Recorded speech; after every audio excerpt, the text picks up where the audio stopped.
اچھا بھائی، طلاق دینے کا صحیح طریقہ کیا ہے؟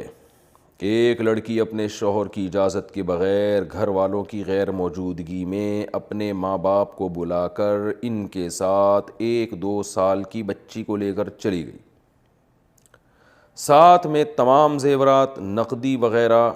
اور ضرورت کی باقی چیزیں بھی لے گئی۔ 6 ماہ سے زیادہ عرصہ ہو گیا ہے، اسے واپس لانے کی تمام کوششیں ناکام ہو چکی ہیں۔ سوال یہ ہے کہ 3 طلاق ایک ساتھ دینا گناہ اور ناپسندیدہ ہے،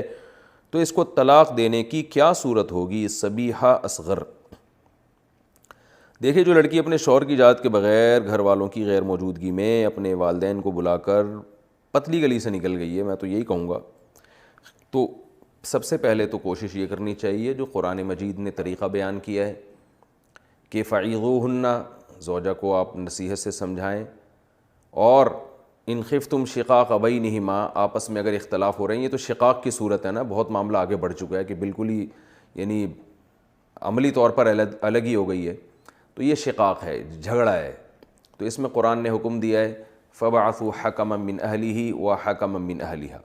مرد کی طرف سے بھی ایک شخص آئے اور عورت خاتون کی طرف سے بھی، لڑکی والوں کی طرف سے بھی۔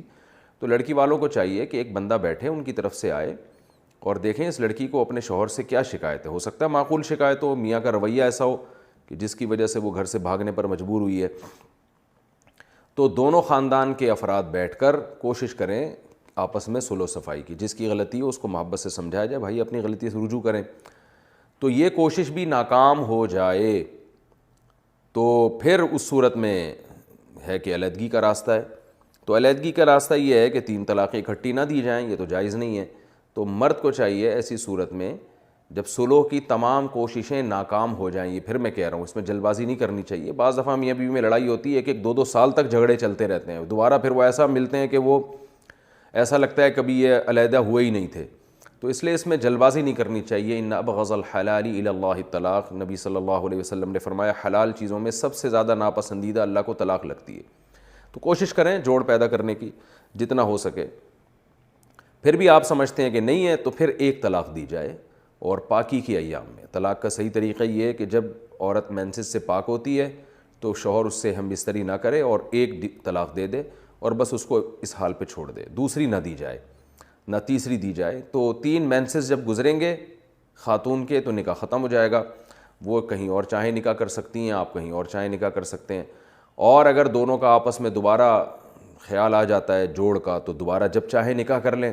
2 گواہوں کی موجودگی میں نئے مہر کے ساتھ۔ لیکن قرآن کہتا ہے کہ دوبارہ اس شرط سے نکاح کریں کہ اب یہ امید ہو کہ آپس میں محبت سے رہیں گے، اگر یہی حرکتیں کرنی ہیں تو پھر نہ کریں نکاح۔ آپس میں اگر محبت سے رہ سکتے ہیں تو فلا جناح علیہما ان یتراجعا ان ظنا ان یقیما حدود اللہ، کہ اگر ان کا خیال ہے کہ ہم حدود اللہ پہ قائم رہ سکتے ہیں تو پھر کوئی حرج نہیں ہے، دوبارہ آپس میں نکاح کر لیں وہ، لیکن ساری زندگی پھر شوہر کو 2 طلاقوں کا اختیار ہوگا۔ تو یہ ذہن میں رکھیں کہ اس طرح سے صرف 1 دی جائے، سب سے بہتر طریقہ یہ ہے۔ تو دوسرے درجے میں طریقہ جو جائز ہے لیکن بہتر نہیں ہے وہ یہ کہ دوسرے مہینے میں جب پاکی یعنی عورت کو پاکی کے ایام شروع ہوتے ہیں 1 دی جائے طلاق، پھر جب مینسز آئیں گے، مینسز آ کے ختم ہوں گے، دوسری پاکی کے ایام شروع ہوں گے تو اس میں دوسری دی جائے،